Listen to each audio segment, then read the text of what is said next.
नमस्कार। आकाशवाणी जयपुर अजमेर से प्रस्तुत हैं प्रादेशिक समाचार।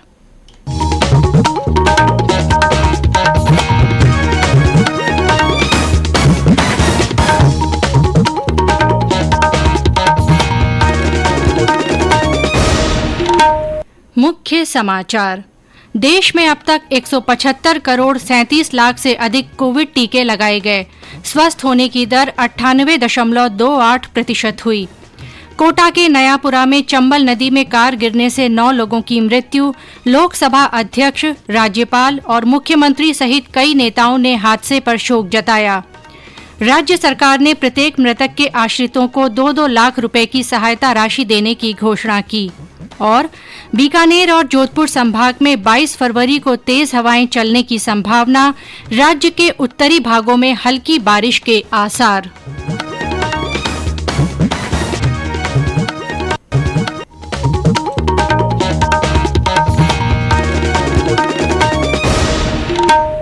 समाचारों के साथ मैं आरती नागर। कोरोना वायरस के नए स्वरूप ओमिक्रॉन को देखते हुए आपसे अपील है कि सतर्क रहें और पूर्ण टीकाकरण कराएं। 15 से 18 वर्ष के किशोरों और अन्य लोगों के टीकाकरण में भी मदद करें। सुरक्षित रहने के लिए कृपया 3 सरल उपायों का पालन अवश्य करें। मास्क लगाएं, 2 गज की सुरक्षित दूरी बनाए रखें, हाथ और चेहरा साफ रखें। कोविड से संबंधित किसी भी जानकारी और मार्गदर्शन के लिए राष्ट्रीय हेल्पलाइन नंबर 1075 पर संपर्क करें। और अब समाचार विस्तार से। देश में अब तक 175 करोड़ 37 लाख से अधिक कोविड टीके लगाए जा चुके हैं। स्वास्थ्य मंत्रालय ने बताया कि कल 30,81,000 से ज्यादा टीके लगाए गए। कोविड से स्वस्थ होने की दर 98.28% हो गई है। कल 48,000 से अधिक लोग ठीक हुए, जबकि 19,000 लोगों में संक्रमण की पुष्टि हुई। अमेरिका ने भारत बायोटेक कंपनी के कोवैक्सीन टीके का मूल्यांकन करना मंजूर कर लिया है। कंपनी के अनुसार अमेरिकी खाद्य और औषधि प्रशासन ने कोवैक्सीन के परीक्षण पर लगी रोक भी हटा ली है। राष्ट्रीय तकनीकी सलाहकार समूह के अध्यक्ष डॉक्टर नरेंद्र कुमार अरोड़ा ने आकाशवाणी से बातचीत में कहा कि ये देश के लिए गर्व की बात है। कोटा के नयापुरा में हुए सड़क हादसे पर राज्य सरकार की ओर से प्रत्येक मृतक के आश्रितों को 2-2 लाख रुपए की सहायता राशि देने की घोषणा की गई है। मुख्यमंत्री अशोक गहलोत ने ट्वीट कर कहा कि एक परिवार से 2 या अधिक मृतकों पर अधिकतम 5 लाख रुपए की सहायता राशि प्रदान किए जाने के निर्देश दिए गए हैं। सवाई माधोपुर जिला प्रभारी मंत्री भजन लाल जाटव और विधायक दानिश अबरार ने चौथ का बरवाड़ा पहुंचकर मृतकों के परिजनों को सांत्वना दी। लोकसभा अध्यक्ष ओम बिरला, राज्यपाल कलराज मिश्र और मुख्यमंत्री अशोक गहलोत सहित कई नेताओं ने कोटा हादसे पर गहरा दुख जताया है। लोकसभा अध्यक्ष ने ट्वीट संदेश में हादसे को हृदय विदारक बताया है। आज तड़के कोटा में नयापुरा पुलिया पर चंबल नदी में कार गिरने से 9 लोगों की मौत हो गई। हमारे सवाई माधोपुर संवाददाता ने बताया कि कार में सवार बाराती चौथ का बरवाड़ा से उज्जैन जा रहे थे। इस दौरान बिना मुंडेर की छोटी पुलिया पर कार के बेकाबू होकर नदी में गिरने से ये हादसा हुआ। चौथ का बरवाड़ा निवासी अविनाश वाल्मीकि के घर आज शादी की खुशियां उस वक्त मातम में बदल गई जब अल सुबह दूल्हे को ले जा रही कार कोटा के नजदीक चंबल नदी में जा गिरी। कार में सवार दूल्हे सहित 9 लोगों की मौके पर ही मौत हो गई। हादसे की खबर के बाद मौके पर पहुंची पुलिस ने शवों को बाहर निकलवाकर पोस्टमार्टम करवाया और उनके गंतव्यों के लिए रवाना कर दिया है। जिला कलेक्टर सुरेश ओला ने बताया कि राज्य सरकार की ओर से मुख्यमंत्री सहायता कोष से पीड़ितों को नियमानुसार देय आर्थिक सहायता उपलब्ध कराने के निर्देश जारी कर दिए हैं। हादसे की गंभीरता को देखते हुए और सहायता राशि के लिए सरकार को अनुशंसा भेजी जा रही है। सतीश वर्मा, आकाशवाणी समाचार, सवाई माधोपुर। भरतपुर के बयाना क्षेत्र के नगला ज्ञानी निवासी जवान देवेंद्र गुर्जर का आज उनके पैतृक गांव में सैन्य सम्मान के साथ अंतिम संस्कार किया गया।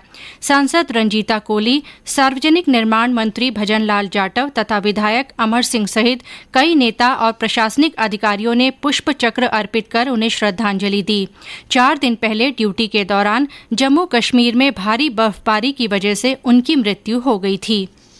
ये समाचार आकाशवाणी जयपुर अजमेर से प्रसारित किए जा रहे हैं। समाचार अभी और भी हैं, उससे पहले ये संदेश। चलो मिलकर एक शुरुआत करें, चलो एक फैसला आज करें, मास्क नहीं तो टोकेंगे, कोरोना को रोकेंगे। चलो एक इरादा करते हैं, चलो कुछ वादा करते हैं, मास्क नहीं तो टोकेंगे, कोरोना को रोकेंगे। समाचारों में आपका फिर स्वागत है। प्रधानमंत्री नरेंद्र मोदी कल शिक्षा और कौशल पर वेबिनार के पूर्ण सत्र को संबोधित करेंगे। शिक्षा मंत्रालय केंद्रीय बजट 2022 की घोषणाएं लागू करने के बारे में इस विचार मंथन वेबिनार का आयोजन कर रहा है। राज्यपाल कलराज मिश्र की अध्यक्षता में आज बीकानेर के महाराजा गंगा सिंह विश्वविद्यालय का दीक्षांत समारोह ऑनलाइन आयोजित किया गया। इसमें 2019 की 1 लाख से ज्यादा उपाधियां और 55 शोधार्थियों को पीएचडी डिग्री दी गई। इस अवसर पर राज्यपाल ने कहा कि विश्वविद्यालयों को अपने परिसर हरित और प्रदूषण मुक्त बनाने की दिशा में भी तेजी से काम करना चाहिए। इसके साथ ही विश्वविद्यालयों में ग्रीन सोलर कॉरिडोर की क्षमता बढ़ाते हुए विद्युत क्षेत्र में आत्मनिर्भरता की ओर भी बढ़ना होगा। जयपुर में आज आयुर्वेद चिकित्सकों का सम्मान समारोह आयोजित किया गया। कार्यक्रम में केंद्रीय आयुर्वेदीय विज्ञान अनुसंधान परिषद जयपुर के उप निदेशक डॉ बीआर मीणा ने 125 आयुर्वेदिक चिकित्सकों को सम्मानित किया। समारोह को आयुर्वेदाचार्य डॉ केवीएन राजू और डॉ सुशील शर्मा ने भी संबोधित किया। और अब आजादी का अमृत महोत्सव से जुड़े समाचार। आजादी का अमृत महोत्सव।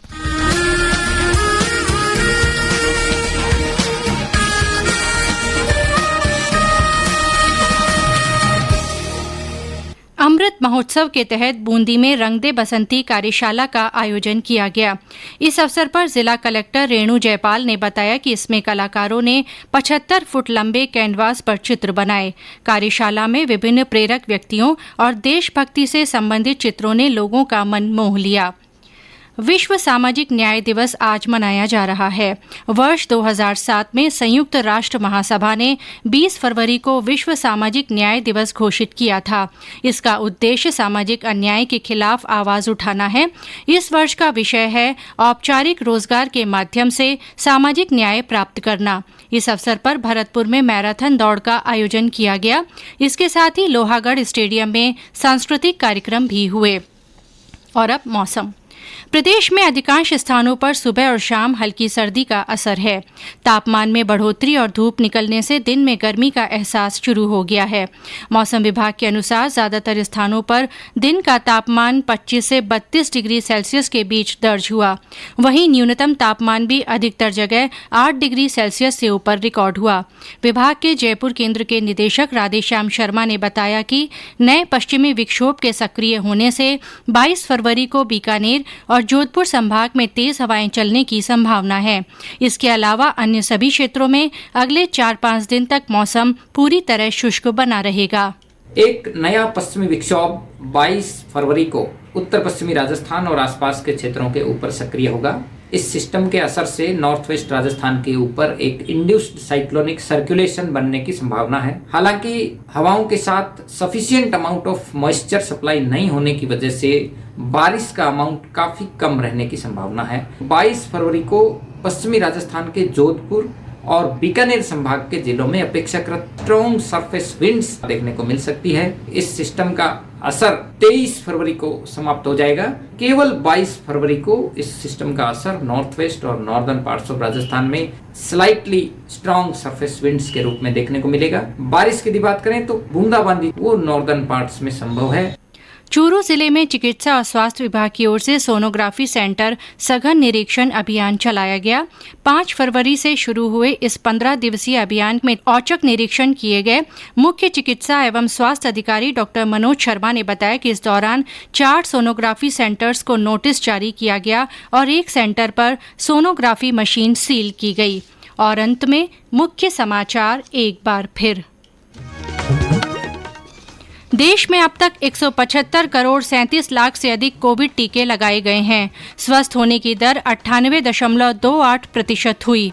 कोटा के नयापुरा में चंबल नदी में कार गिरने से 9 लोगों की मृत्यु हो गई है। लोकसभा अध्यक्ष, राज्यपाल और मुख्यमंत्री सहित कई नेताओं ने हादसे पर शोक जताया है।